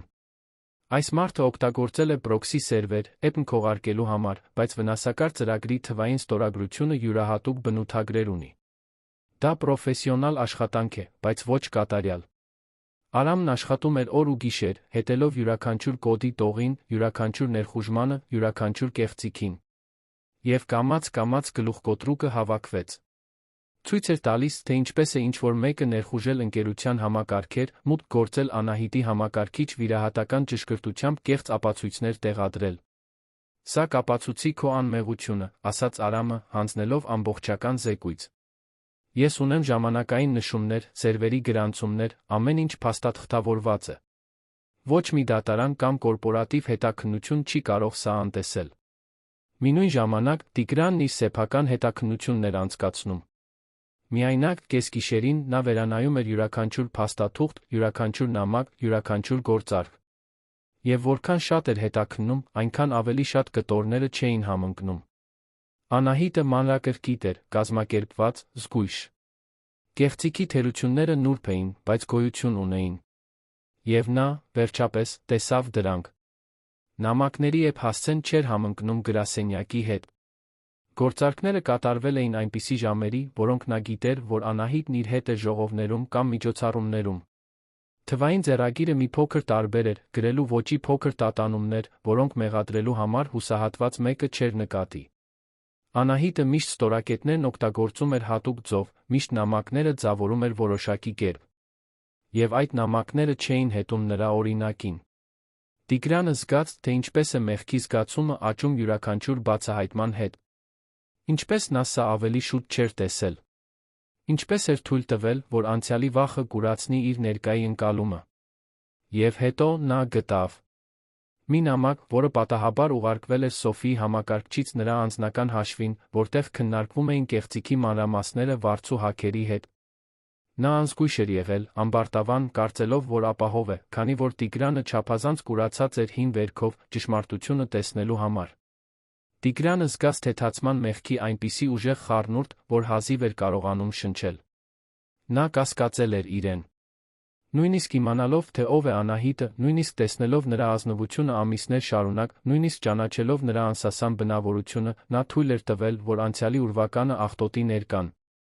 Նա ընտրել էր տրավման վստահության փոխարեն, դա գրեթե ոչնչացրել էր միակ իրական բանը, որ ուներ իր կյանքում։ Առավոտյան ժամը 3-ն էր, երբ նա մեքենայով գնաց նրա բնակարան։ Համառորեն թակեց դուռը, մինչ Անահիտը բացեց, աչքերն ուռած լացից, հին գիշերանոցով խառնված մազերով։ Անահիտ, ես ցավում եմ։ Հեռացիր, Տիգրան։ Ես ապացույցներ ունեմ։ Դու ճիշտ էիր։ Սոֆին էր։ Ես կարողացա ամեն ինչ հետել մինչ նա։ Եվ ես այնքան ցավում եմ, որ կասկածեցի։ Անահիտը նայեց նրան զայրույթի ցավի խառնուրդով արտահայտությամբ։ Դու կասկածեցիր ինձ։ Երբ ամենից շատն էր կարոր, դու կասկածեցիր։ Ես գիտեմ։ Եվ ես արդարացումներ չունեմ։ Միայն անցյալի տրավմաների մասին խղճուկ պատճառներ։ Բայց դու նա չես, Անահիտ։ Դու երբեք նա չես եղել։ Եվ ես հիմար էի, որ դա անմիջապես չտեսա։ Նրանք կանգնած էին այնտեղ, բնակարանի դռան մոտ, առավոտյան ժամը 3-ին, գիշերվա լռությունը ծանրացած նրանց միջ։ Դու դեռ ինձ ցավեցնում ես, Տիգրան։ Նույնիսկ երբ փորձում ես չցավեցնել։ Եվ ես չգիտեմ, թե կարող եմ այսպես շարունակել։ Այդ դեպքում թույլ տուր ապացուցեմ։ Ինձ մի հնարավորություն տուր սա ճիշտ անելու։ Քեզ վստահելու, ինչպես դու արժանի ես։ Լինելու այն մարդը, որը քեզ պետք է, որ ես լինեմ։ Անահիտը փակեց աչքերը, պայքարելով սեփական սրտի դեմ։ Ես քեզ սիրում եմ, հիմար։ Եվ դա ինձ ավելի շատ է վախեցնում, քան որը այլ բան։ Ես էլ քեզ եմ սիրում։ Եվ ես ամեն օր կապացուցեմ, որ արժանի եմ այդ սիրուն։ Հաջորդ օրերին Տիգրանը ոչ միայն մաքրեց Անահիտի անունը, այլ մասնագիտորեն ոչնչացրեց Սոֆիին։ Դատի տվեց նրան կեղծիքի, զրպարտության խարդախության փորձի համար։ Հրապարակավ բացահայտեց, թե ինչ էր նա արել։ Ապահովեց, որ ոչ մի լուրջ ընկերություն նրան այլս աշխատանքի չընդունի։ Նա անողոք էր, Անահիտը ոչ մի կաթիլ խղճահարություն չզգաց։ Անահիտը վերադարձավ աշխատանքի ոչ թե որպես ղեկավար, այլ որպես գործառնական տնօրեն։ Տիգրանը համոզվեց, որ բոլորն իմանան, որ նա անարդարացիորեն մեղադրվել է, որ նրա ազնվությունը անկասկածելի է։ Եվ այս անգամ, երբ նա ներկայացրեց նրան խորհրդին, նրա ձայնում ինչ-որ բան այլ էր։ Հպարտություն, այո։ Բայց նա սեր։ Ոչ թե թաքնված, այլ բացահայտ հայտարարված։ Իրերը սկսում էին կայունանալ, երբ ողբերգությունը թակեց դուռը։ Անահիտը զանգը ստացավ առավոտյան ժամը 6-ին։ Տիկին Կարինեն ինֆարկտ էր տարել։ Հիվանդանոցում էր, վերակենդանացման բաժանմունքում, վիճակը ծանր։ Անահիտը փլուզվեց։ Վերջին շաբաթների ողջ սթրեսը, ողջ ճնշումը, ամեն ինչ միանգամից դուրս եկավ։ Տիգրանը րոպեների ընթացքում նրա կողքին էր։ Կարևոր չէր, որ աշխատանքային օր էր, որ նա կարևոր հանդիպումներ ուներ, որ ընկերությունը նրա կարիքն ուներ։ Անահիտը նրա կարիքն ավելի շատ ուներ, դա այն վայրն էր, որտեղ նա ընտրեց լինել։ Նա ապահովեց լավագույն բժիշկներին։ Տիկին Կարինեին տեղափոխեց առաջատար մասնավոր հիվանդանոց։ Օր ու գիշեր Անահիտի կողքին մնաց, բռնելով նրա ձեռքը, սրբելով նրա արցունքները, լինելով այն ապահով նավահանգիստը, որի կարիքը նա ուներ։ Նա լավ կլինի, շնջում էր նա ամենադժվար պահերին։ Մայրդ ուժեղ է։ Ինչպես դու։ 5 օր անորոշություն էր։ 5 օր, որտեղ Անահիտը հազիվ էր քնում, հազիվ ուտում, ապրում էր հիվանդանոցի սպասասրահում։ Եվ Տիգրանը երբեք նրա կողքից չհեռացավ։ Նա բերում էր տիկին Թամարայի պատրաստած տնական ուտելիք, փափուկ ծածկոցներ, երբ գիշերները ցրտում էր, վատ կատակներ էր անում, արցունքների միջից ժպիտներ կորզելու համար, գրկում էր Անահիտին, երբ նա վերջապես լիովին կոտրվում էր։ Այդ անվերջ օրերի ընթացքում նրանք խոսեցին ամեն ինչի մասին։ Վախերի, երազանքների, զղջումների։ Տիգրանը խոսեց այն մասին, թե ինչպես դավաճանվելու վախը գրեթե ստիպեց նրան կորցնել միակ մարդուն, ով իսկապես իրեն սիրում էր։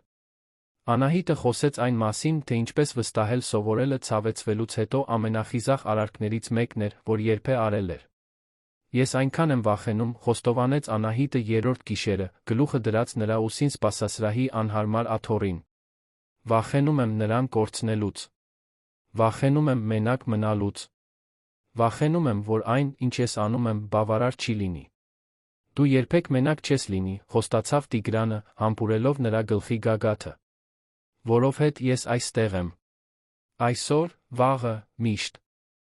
Սա իմ խոստումն է։ Ինչ էլ որ պատահի, դու մենակ չես։ Լուսինեն ամեն օր գալիս էր, բերելով աշխատանքից նորություններ, մաքուր հագուստ, անվերապահ աջակցություն։ Անահիտի թիմը քաջալերող հաղորդագրություններ էր ուղարկում։ Նույնիսկ խորհրդի որոշ անդամներ ծաղիկներ, բարի խոսքեր էին ուղարկել։ Անահիտը այդ դժվար օրերին հասկացավ, որ ավելին էր կառուցել, քան կարիերա։ Նա կառուցել էր մարդկանց ցանց, որոնք հոգ էին տանում։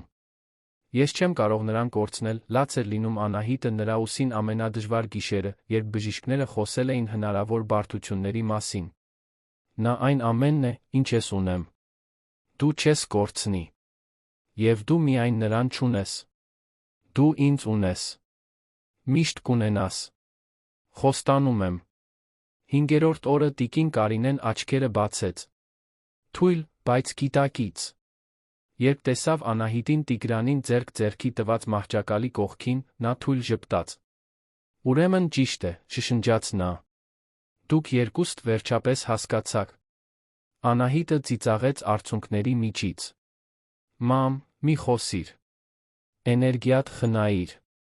Պետք է խոսեմ։ Պետք է ասեմ, որ հավանություն եմ տալիս։ Տիկին Կարինեն սեղմեց դստեր ձեռքը։ Նա լավ մարդ է։ Տեսա նրա աչքերում։ Տեսա, թե ինչպես է քեզ նայում։ Այդպես պետք է տղամարդը նայի այն կնոջը, ում սիրում է։ Տիգրանը ծնկի իջավ մահճակալի կողքին։ Տիկին Կարինե, խոստանում եմ հոգ տանել ձեր դստեր մասին։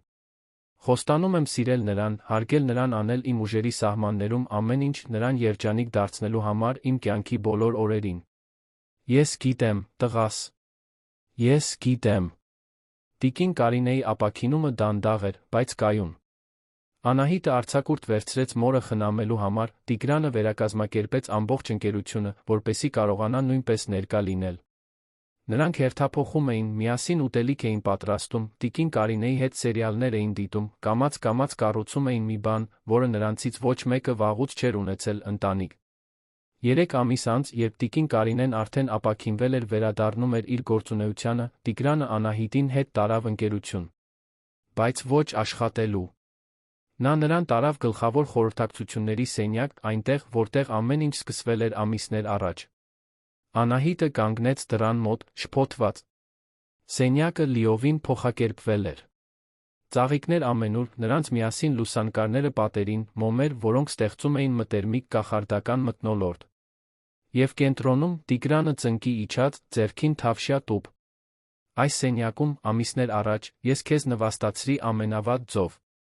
Այս սենյակում ես ցույց տվեցի իմ վատագույն կողմը։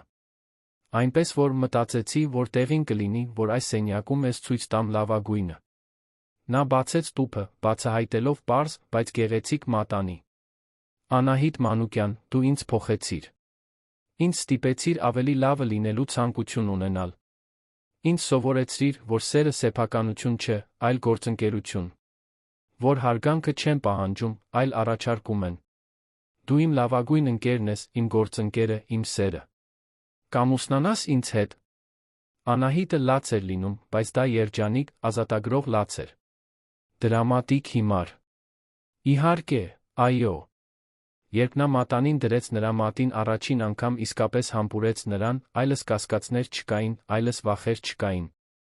Կային պարզապես երկու սիրտ, որոնք փոթորկի միջով գտել էին իրար ճանապարհը։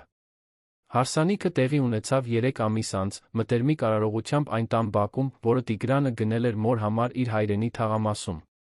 Դա խորհրդանշական էր։ Վերադառնալով արմատներին, հարգելով, թե որտեղից են եկել, բայց տոնելով, թե որտեղ են։ Տիկին Կարինեն, Տիգրանի մայրը, տիկին Թամարան, լաց էին լինում ամբողջ արարողության ընթացքում։ Լուսինեն խաչքույրն էր, Անահիտի ամբողջ թիմը ներկա էր։ Ցուցադրականություն չկար, չափազանցություններ չկային։ Պարզապես անկեղծ սեր, իսկական ընկերներ միասին կառուցված ապագայի խոստում։ Բայց ամենամեծ անակնկալը եկավ հետո, երբ Տիգրանը հայտարարեց Կարինե Մանուկյանը հիմնադրամի ստեղծման մասին, որը նվիրված էր խոցելի իրավիճակում գտնվող կանանց աջակցությանը։ Ընկերության շահույթի կեսը մշտապես ուղղվելու էր հիմնադրամին, որը կառաջարկեր մասնագիտական վերապատրաստում, հոգեբանական աջակցություն, ֆինանսական օգնություն այն կանանց, ովքեր իրենց կյանքը նորից սկսելու կարիք ունեին։ Իմ զոքանչը ինձ սովորեցրեց, որ ուժը գալիս է հաղթահարումից։ Որ արժանապատվությունը շքեղություն չէ, այլ իրավունք։ Եվ այս հիմնադրամը կապահովի, որ այլ կանայք ունենան նույն հնարավորությունները, ինչ Անահիտն ուներ իրենց կյանքը վերականգնելու համար։ Անահիտը նայեց իր կողքի մարդուն, այն մարդուն, ով եղել էր իր տանջանքը, հիմա իր ամենամեծ աջակիցն էր, հասկացավ, որ իսկական սերը կատարելություն չէ։ Դա ընտրություն է։ Դա ամեն օր որոշելն է միասին կառուցել, վստահել միմյանց, դիմակայել աշխարհին կողք կողքի։ Հարսանիքից 6 ամիս անց Անահիտը պարզեց, որ հղի է։ Նրանք միասին պատմեցին մայրերին, երկուսն էլ ուրախությունից լաց եղան։ Տիկին Կարինեն բռնեց դստեր փորը շշնջաց. Դու անհավանական մայր ես լինելու։ Ինչպես անհավանական դուստր ես, անհավանական կին, անհավանական մասնագետ։